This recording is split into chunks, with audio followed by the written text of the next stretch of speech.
wa min dzurriyyati rabbana wa taqabbal du'a. Kita tidak bisa merubah kecuali merubah Allah Subhanahu wa taala. Maka kita mintanya langsung kepada Allah dengan cara membaca doa tadi. Rabbi ja'alni muqimas shalah, ya Allah jadikanlah aku orang yang selalu melaksanakan salat, wa min dzurriyyati, dan juga anak keturunan saya. Ini satu doa ya, perlu kita amalkan. Kemudian yang kedua, ada doa lagi terkait anak ini. Kita lihat di surah Al-Ahqaf kalau tidak salah. Di surah Al-Ahqaf. Rabbi auzi'ni, ingat nggak tuh? Rabbi auzi'ni an ashkura ni'mataka allati an'amta 'alayya wa 'ala walidayya wa an a'mala shalihan tardahu wa aslih fi dzurriyyati inni tubtu ilaika innal muslimin. Ini surat Al-Ahqaf ayat ke-15. Ahqaf 15 ya, dimulai dari kalimat Rabbi auzi'ni an ashkura ni'mataka allati an'amta 'alayya wa 'ala walidayya wa an a'mala shalihan tardahu wa aslih li fi dzurriyyati inni tubtu ilaika wa inni minal muslimin. Ayat ke-15. Ini bisa dibaca terjemahannya ya. Ini terkait masalah keturunan, anak keturunan. Kemudian juga ada di surah Al-Furqan, Rabbana hab lana min azwajina wa dzurriyyatina qurrata a'yun waj'alna lil muttaqina imama. Ada juga di surat yang lain, Rabbi habli minas sholihin. Ini, Rabbi habli minas sholihin. Amalkan 4 surat ini atau 4 ayat ini, kemudian kita bayangkan wajah anak kita yang susah itu. Ya, yang susah diajarin salat, ya, melawan dan sebagainya. Jadi 4 ayat ya. Yang pertama di doa Nabi Ibrahim, Rabbi ja'alni muqimas shalah wa min dzurriyyati rabbana wa taqabbal du'a. Itu kalau tidak salah di surah Ibrahim ya. Bisa dilihat di surah Ibrahim itu.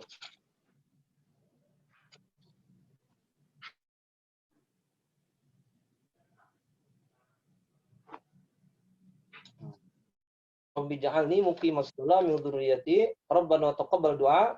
Ini di surah Ibrahim ayat ke berapa ya? Bentar, dan saya lihat dulu ya.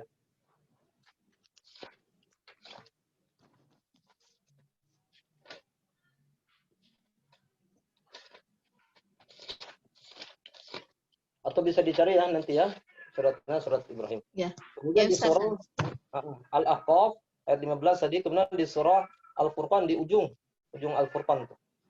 Kemudian ada satu lagi tadi, Rabbi habli minas sholihin. Insyaallah mudah-mudahan anak-anak kita kalau kita berdoa sama Allah Taala dengan doa seperti tadi, insyaallah Allah berubah. Juga ada, subhanallah ya, saya punya guru, ini kadang jarang kita praktekkan. Beliau bernama Dr. Mu'ad. Dr. Mu'ad. Dr. Mu'ad ini orang tuanya namanya Dr. Said Hawa. Kalau kita pernah mendengar buku karangan Dr. Said Hawa, beliau orang tuanya. Seorang ulama dari Suriah. Kebetulan dia pernah ke Yaman dan ngasih ceramah di sana ya, anaknya ini Dr. Mu'ad. Dia cerita tentang bapaknya. Siapa Said Hawa itu. Kata beliau, bapak saya ketika kami kecil, kadang kami nakal, kata dia. Tapi bapak saya belum pernah marah kepada kami. Ketika kami nakal, kata dia, bapak saya hanya mendoakan saja dengan mengatakan aslahakallah. Aslahakallah. Semoga Allah memperbaiki perilaku kamu. Itu saja doanya. Jadi dia tidak marah, kemudian mengambil apa begitu dipukul anaknya, tidak. Ternyata kata beliau, bapak saya hanya mendoakan kami aslahakallah. Semoga Allah mengislah atau memperbaiki perilaku kamu. Itu saja. Ini juga bisa dipraktekkan oleh kita ya. Kadang seperti aslahakallah gitu. Jadi jangan kemudian kita marah sebagainya. Karena anak-anak itu namanya juga anak ya, belum mengerti mereka. Itu yang pertama tadi. Kemudian yang kedua tentang apa tadi ya? Ini Ustadz tentang tadi, perkataan ibu yang sudah terlanjur diucapkan mungkin ya, yang jelek gitu, maksudnya supaya tidak benar-benar dikabulkan oleh Allah gitu. Ya. Mungkin dalam kondisi marah. Iya, ada satu kisah emang katanya di Malaysia ya, lupa saya pernah baca itu kisahnya. Ketika anaknya nakal, ibunya itu marah. Mecahin apa gitu, anaknya lupa tuh kisahnya itu. Marah ibunya itu, dia mengatakan, mati kamu ketipa tembok, katanya gitu. Nah, ibunya bilang mati kamu ketipa tembok, katanya. Ibunya lupa dengan perkataan dia setelah itu. Anaknya terus dewasa, tumbuh ya besar, kemudian dewasa, dia sekolah kemana-kemana, menikah dan sebagainya. Kemudian saat itu anaknya silaturahim ke rumah ibunya. Dan rumah ibunya sedang direnovasi saat itu katanya. Itu ketika anaknya yang tanpa dia sadari itu ya, dia bilang, mati kamu kutipa tembok. Anaknya itu ngelihat rumahnya yang sedang direnovasi itu. Tiba-tiba temboknya jatuh menimpa anaknya itu. Dan anaknya mati saat itu. Dan ibunya teringat dengan perkataan dia ketika anak itu masih kecil. Mati kamu kutipa tembok. Makanya hati-hati ini orang ibu ya, kita harus bersabar betul-betul. Karena orang tua kita juga dulu bersabar ketika kita kecil. Makanya ketika kita punya anak, kita juga harus bersabar. Lebih baik kita doakan mereka ya, doakan yang baik-baik saja, dan kemudian sampai keluar perkataan yang tidak baik dari lisan kita. Bagaimana caranya kalau sudah terucap begitu? Ya kita minta sama Allah Subhanahu wa taala semoga tidak menjadi kenyataan. Minta sama Allah Subhanahu wa taala supaya ditarik kembali ya, mudah-mudahan tidak jadi. Setelah itu doakan yang baik-baik saja. Yang baik-baik saja. Ya. Kemudian kita juga bisa minta maaf kepada anak-anak kita. Karena dosa itu bisa dosa anak kepada orang tua, kadang ada dosa orang tua kepada anak. Nah, orang tua bisa saja minta maaf kepada anaknya, anak juga pastinya harus sering-sering minta maaf kepada orang tuanya. Yang paling banyak dosanya tentunya anak kepada orang tua ya. Kalau orang tua mah sekalipun punya dosa ke kita maafkan pasti. Karena kebaikan orang tua tidak bisa kita bayar dengan apapun. Jadi kita doakan yang baik-baik saja. Ya kita minta sama atas lisan saya yang tidak bisa saya rem umpamanya atau seperti apalah kita ngomong sama Allah Subhanahu wa taala. Mudah-mudahan tidak terjadi. Kemudian doakan anak kita dengan yang baik-baik saja. Wallahu a'lam bishawab.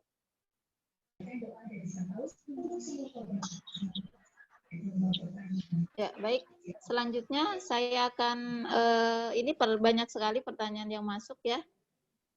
Dari Bu Yati 3 pertanyaan dan Bu Nur Hayati 1 pertanyaan. Oke, saya akan pilih dulu pertanyaan yang lebih dekat dengan tema kita hari ini ya. Tadi menyambung mengenai doa orang tua ya yang terlanjur sudah diucapkan. Ini ada pertanyaan yang mirip juga Ustadz. Nah, dari Bu Sun Hayati di SMA ITB Bina Insani, Ustadz, bagaimana ukuran durhaka terhadap orang tua gitu kan? Seperti apakah yang tergolong perbuatan-perbuatan yang termasuk durhaka kepada orang tua? Apakah jika orang tua meminta tolong kepada anaknya dan tidak dikerjakan, apakah itu termasuk juga durhaka kepada orang tua gitu? Nah, kemudian mungkin dijawab dulu Ustadz atau di jawab dulu ya. Oke, mangga. Batasannya seperti apa? Batasanlah masalah ketaatan tadi. Sebagaimana kita juga kapan dikatakan kita maksiat sama Allah ketika kita tidak taat sama Allah Subhanahu wa taala. Allah menyuruh agar kita melakukan sesuatu, kitanya tidak melakukan. Itu maksiat kita kepada Allah. Orang tua kita minta tolong kepada kita, tetapi kita tidak mau melakukannya. Maka ini juga adalah bagian dari durhaka kita kepada orang tua. Jadi kalau orang tua menginginkan apapun dari kita, maka lakukan. Ya, kalau kita bisa melakukannya maka kita lakukan. Selama tadi itu batasannya adalah ketika orang tua tidak mengajak kepada kemaksiatan. Kalau orang tua kita mengajak kepada kemaksiatan, maka kata Nabi tadi, la ta'ata li makhluqin fi maksiatil khaliq. Tidak ada ketaatan kepada makhluk ketika makhluk itu ngajak maksiat kepada khaliq. Jadi tidak ada ketaatan pada orang tua ketika orang tua ngajak maksiat umpamanya kepada khaliq. Ini bisa masalahnya sama dengan yang suami istri juga. istri punya kewajiban taat kepada suaminya. Kalau kemudian istri tidak taat sama suaminya, maka istri itu berarti maksiat sama suaminya. Kata suaminya, umpamanya, tolong jangan keluar rumah ya, umpamanya. Nah, istrinya keluar rumah tanpa tanpa izin dari suaminya. Ini juga durhaka istri kepada suami. Tetapi ada batasannya. Tadi itu apabila suaminya tidak ngajak maksiat. Kalau ngajak maksiat, maka tidak ada ketaatan seorang istri kepada suaminya. Umpamanya seorang suami nyuruh istrinya kalau keluar rumah jangan pakai jilbab katanya. Kamu nggak cantik katanya kalau nggak pakai jilbab. Kalau pakai jilbab. Nah, istri dalam hal ini tidak boleh mentaati suaminya.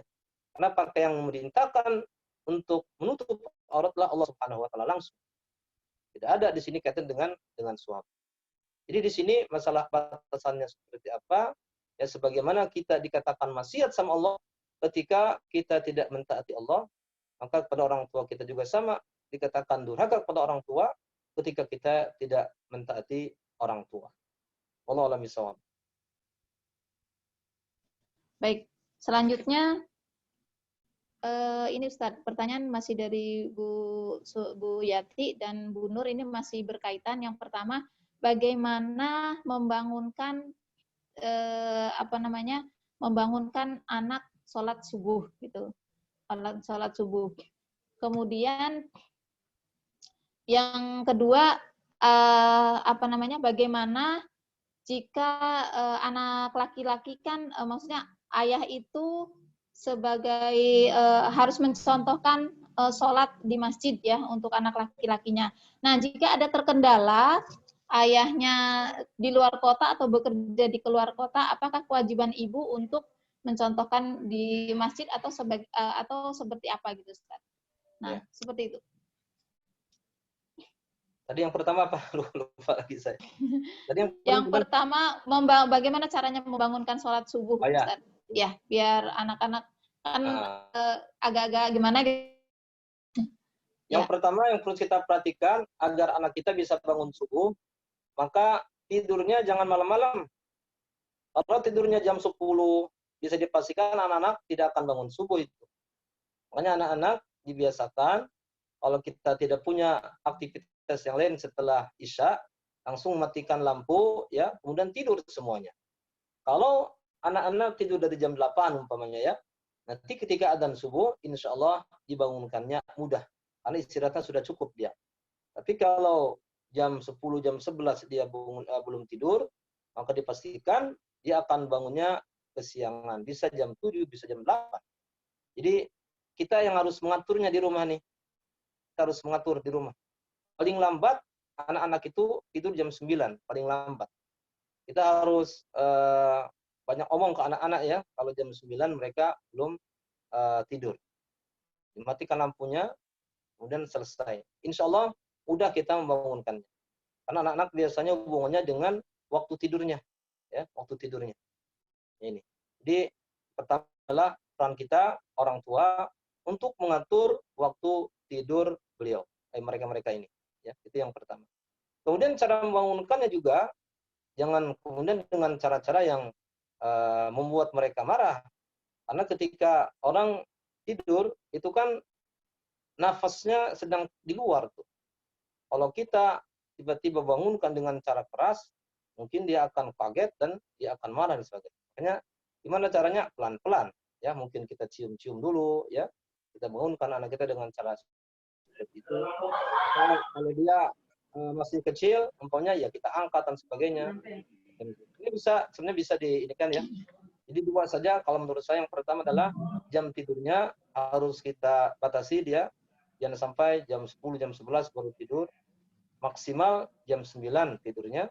Kemudian cara membangunkannya adalah dengan cara yang baik. Ya. Insya Allah kalau anak-anak kita tidurnya cukup, insya Allah mudah. Dan yang ketiga, orang tua tadi ya, orang tua.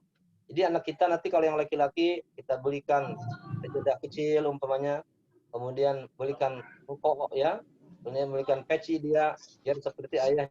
Insya Allah mudah-mudahan bisa ya seperti itu. Kemudian yang kedua tadi punten pertanyaannya. Ya. Yang kedua Ustadz, bagaimana jika memberikan contoh untuk kepada anak laki-laki supaya sholat di masjid, sedangkan kendalanya ayahnya tidak di rumah, bekerja di luar kota. Jadi kalau ayahnya datang umpamanya, maka ayahnya wajib sholatnya di masjid. Minimal ketika ada ayahnya datang saja bisa ke masjid bersama ayahnya. Kalau umpamanya ayahnya tidak ada dan ibunya umpamanya ada kemudahan untuk ke masjid bersama anaknya, nggak jadi masalah diajak ke masjid bersama anaknya. Kalau ada waktu ya ada kesempatan gitu. Tapi kalau tidak, bisa saja ketika ayahnya saja datang dan ayahnya wajib sholatnya di masjid, ya ajak anaknya. Insya Allah dengan begitu dia akan terbiasa. Ibu juga nggak jadi masalah tadi ya, yang kalau dia punya kesempatan untuk ke masjid, sekalipun kewajibannya ibu mau di rumah tentunya ya, memberikan contoh pada anaknya tidak jadi masalah. Wallahu a'lam bishawab. Ya, baik. Selanjutnya masih dari saya lihat dulu di chat apakah ada pertanyaan baru. Nah, bagaimana dari Ibu Fitriani Hambasi? Bagaimana pendidikan anak ketika dalam kondisi bercerai dan ikut ibunya? Sebentar. Mohon maaf. Ya, seperti itu, Ustaz. Bagaimana mungkin karena sudah tidak ada sosok ayah mungkin ya, Ustaz ya. Sedangkan anak itu butuh figur ayah dan lain-lain. Nah, bagaimana ini cara untuk mendidik anak ketika dalam kondisi yang sudah tidak ideal mungkin seperti itu, Ustaz. Dan anak-anak ikut dengan ibunya. Memang ini diantara kondisi yang tidak diharapkan sebenarnya ya, karena nanti efeknya kemana-mana ketika suami istri bercerai. Makanya kalau bisa keluarga itu dipertahankan, sekalipun kita pahit, kita cari jalan keluar, ya. Walaupun pahit, cari jalan keluar. Kenapa? Karena nanti akan efeknya kepada anak. Nah, bagaimana kalau itu sudah terjadi? Nah, mudah-mudahan bisa mencari pengganti dari ayahnya, bisa pamannya. Ini Ya. Lagi dong, Bu Anda, lagi dong, biar gelap. Atau orang yang dekat dengan dia Lagi biar pamannya. gelap, Ya. ditutup lagi. Yang dekat ya pastinya tentunya pamannya. Pintu teralis. Oh, ya. Ibunya juga tentunya perlu mendidik anak-anaknya yang baik, kemudian diberikan nasihat ya supaya bersabar. Kemudian jangan ditanamkan rasa kebencian kepada orang tuanya. Jangan sampai gara-gara ibunya karena berpisah, kemudian ada benci, ada dendam, kemudian bahasa-bahasa benci dan dendam ini kemudian disampaikan kepada anak-anaknya. Umpamanya, bapak mah jahat katanya, gitu. Jangan sampai seperti itu. Ya, khawatir nanti setelah dewasa dia akan membenci orang tuanya. Karena bagaimanapun juga itulah orang tuanya sendiri. Jadi kalau dia menikah, yang menikahkan ya orang tuanya sendiri, nanti yang menikahkan. Tidak mungkin ibunya ya menikahkan. Jadi harus mencari sosok pengganti ayah. Kalau dalam keluarga kita ada paman, maka paman mudah-mudahan bisa membantu ya, bisa menolong ya untuk menggantikan sosok ayah. Artinya baik dengan ponakannya begitu ya. Baik dengan ponakan. Kemudian juga anak juga diarahkan ya, terutama pergaulan. Ketika ayah tidak ada, bisa saja pergaulan anak itu akan kemana-mana. Terutama hari ini adanya HP dan sebagainya. Ini kalau kita tidak tidak memperhatikan ya apa yang dilihat oleh anak, ya apa yang dibaca oleh anak, bisa-bisa kita akan salah mendidik nanti. Karena hari ini itu luar biasa. Ada satu kasus kan, ini kasus nyata gitu. Seorang anak yang diantar sama orang tuanya sekolah, orang tua yang antar anaknya ke sekolah, balik lagi. Setelah 1 bulan kemudian, orang tuanya dapat surat dari sekolahnya bahwa anaknya itu tidak pernah masuk sekolah, sudah sebulan.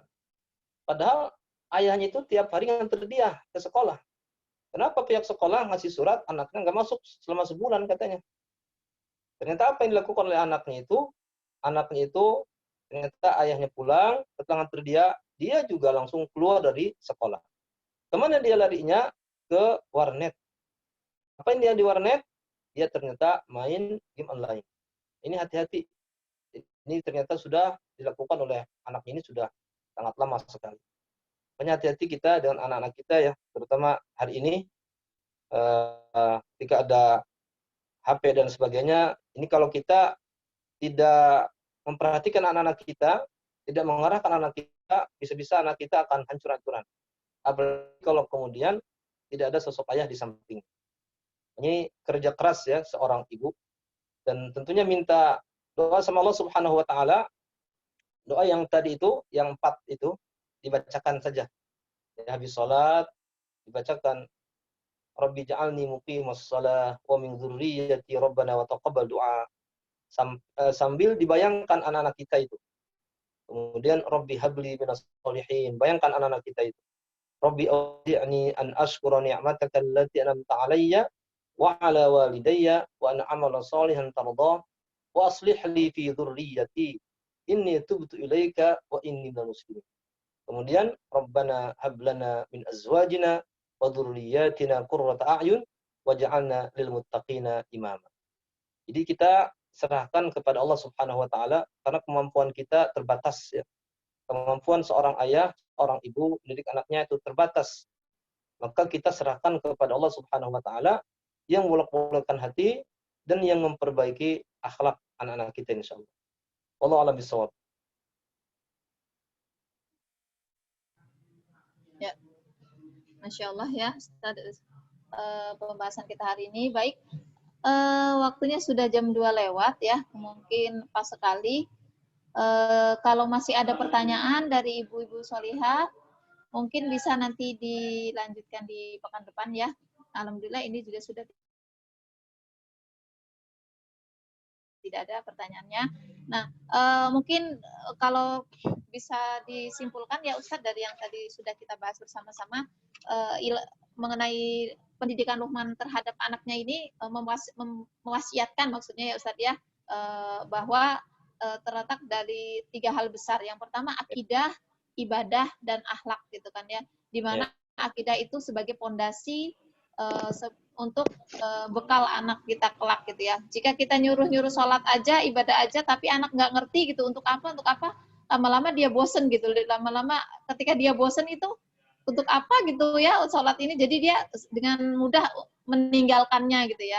Tetapi ketika dia akidahnya kuat, kenapa saya harus sholat, kenapa saya harus mengaji, mungkin kenapa saya harus bangun pagi, mungkin seperti itu Ustaz ya.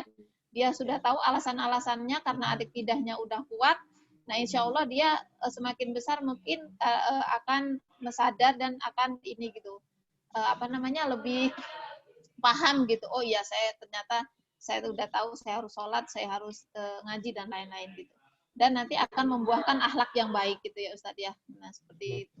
Nah, ini sebetulnya Luqman ini lebih erat kaitannya dengan pendidikan bapak terhadap anaknya gitu ya. Tapi pada kesempatan siang hari ini, qadarullah belum ada bapak-bapak ya kecuali Ustadz sendiri gitu. Nah, ini juga sebenarnya Ustadz yang menjadi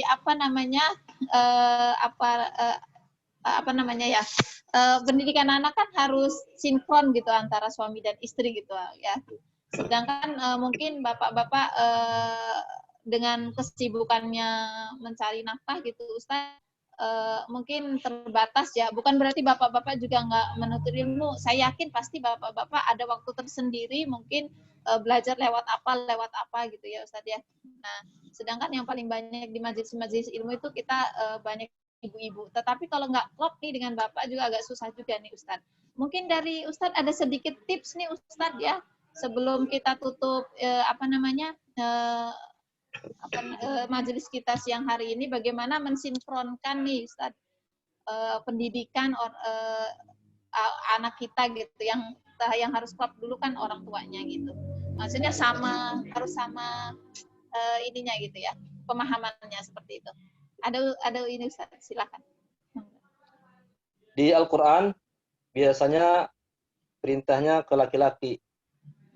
Tapi terkadang itu juga untuk perempuan. Seperti perintah puasa, ya ayyuhalladzina amanu kutiba alaikum. Itu laki-laki sebenarnya. Tapi yang puasa laki-laki doang apa enggak? Kan ibu juga puasa. Banyak sekali seperti itu, termasuk ketika di sini kisahnya kisah Luqman, maka sebenarnya bukan hanya peran bapak doang. Yang kemudian ibu bilang ke bapaknya, nih tugas bapak ini mah, saya mah diem aja. Nggak seperti itu. Ini tugas ayah dan juga tugas ibu tentunya. Dan ayah dengan ibu bisa mendidik anaknya dengan baik, ya, kalau ayah ibunya juga dalam keluarganya ada sakinah, ada mawadah, ada rahmah. Itu dijaga ya hubungan kita, suami istri dijaga hubungannya biar tidak ada masalah. Kemudian mudah-mudahan dengan kondisi yang baik, maka kita bisa mendidik anak-anak kita dengan baik insya Allah. Ini tugas pertama sebenarnya, walaupun ayatnya untuk dari Luqman saja kepada anaknya, tapi sebenarnya tugas suami dan juga tugas istri sama-sama. Ya, seperti itu sambil memperbaiki diri tentunya. Allah bisa. Ya, baik. Ya, alhamdulillah ya.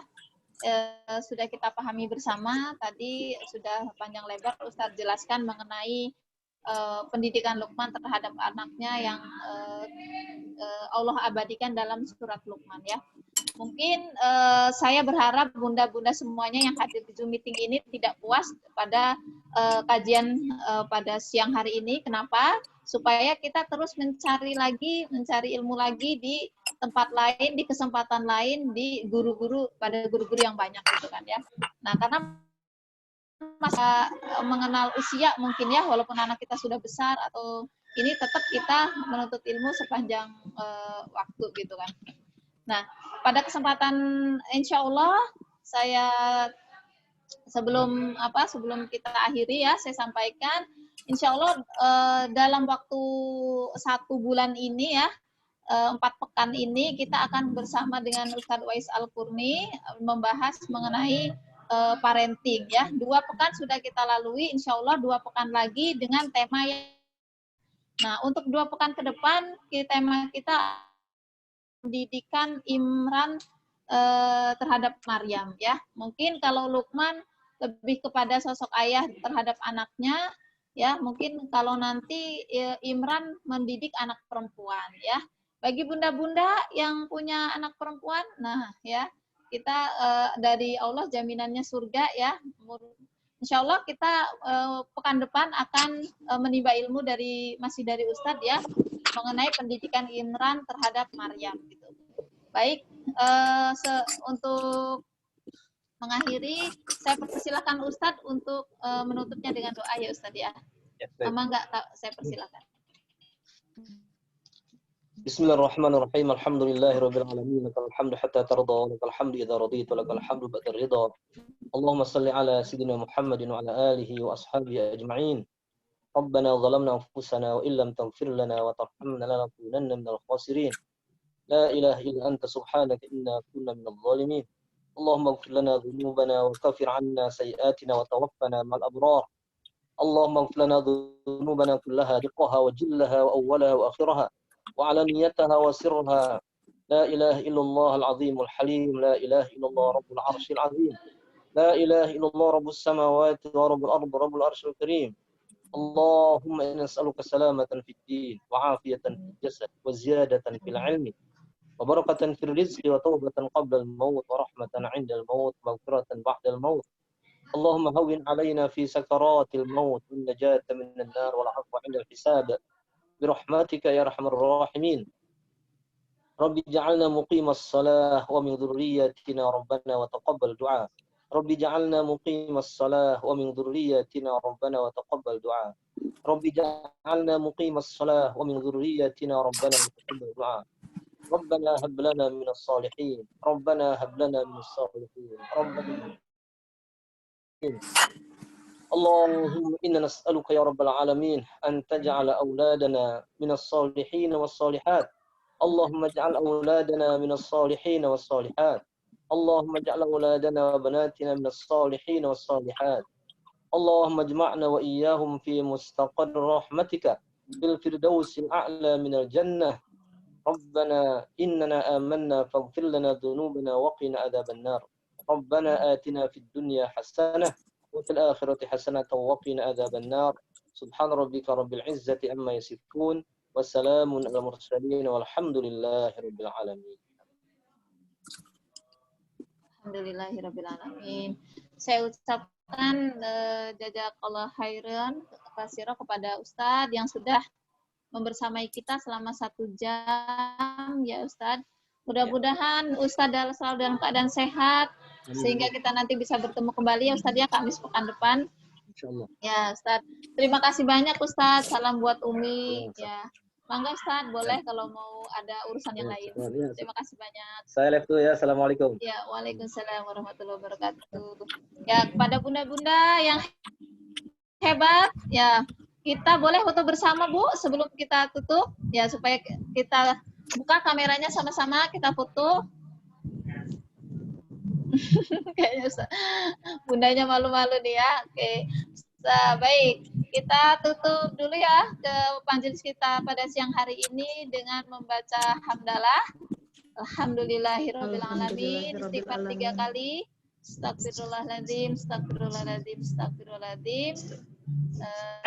Doa kafaratul majelis. Subhanakallahumma wa bihamdik asyhadu an la ilaha illa anta astaghfiruka wa atubu ilaik. Alhamdulillahirrabbilalamin. Saya ucapkan terima kasih banyak, apresiasi yang luar biasa kepada bunda-bunda yang sudah hadir di Zoom meeting kita siang hari ini ya. Sehat ya Bunda semuanya. Ya, alhamdulillah. Terima kasih banyak. Ini ada Bunda Faridatul Faluti. Dari mana, Bun? Boleh dibuka speakernya, Bun? Di-unmute.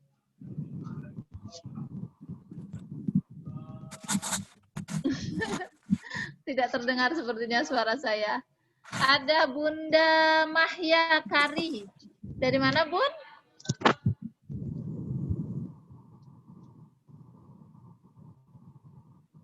Oh ya, nggak ada ya. Oke. Ada Bunda Amma. Boleh di-unmute?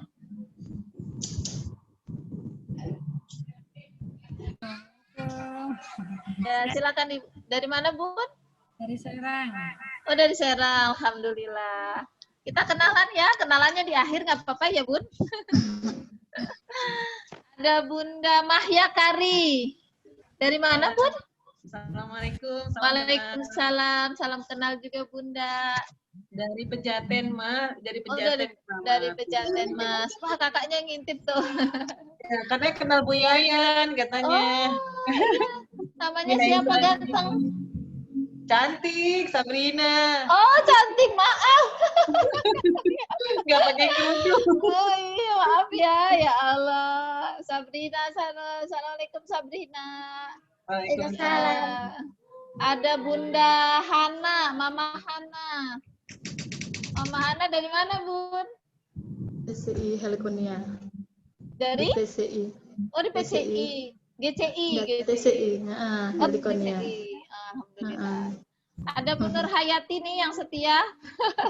Alhamdulillah, Bu Yayan. Alhamdulillah Bu Nur masih bisa gabung ya. Ada Bunda Dwina Prawitasari. Dari mana, Bun?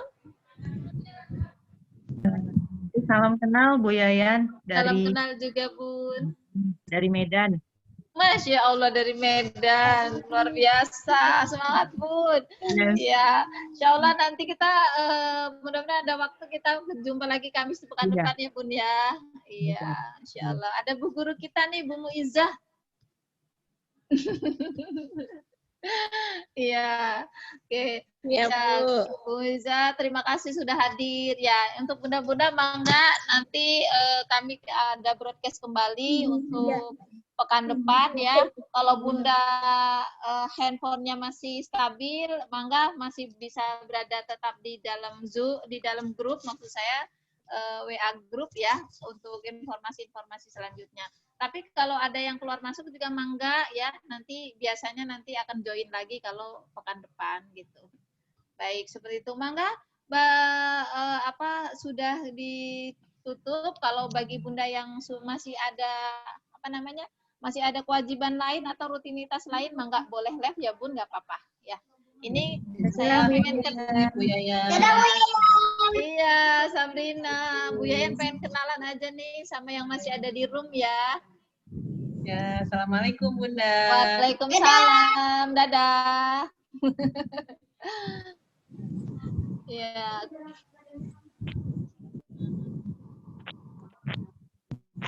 ya ada Bunda Ernianti.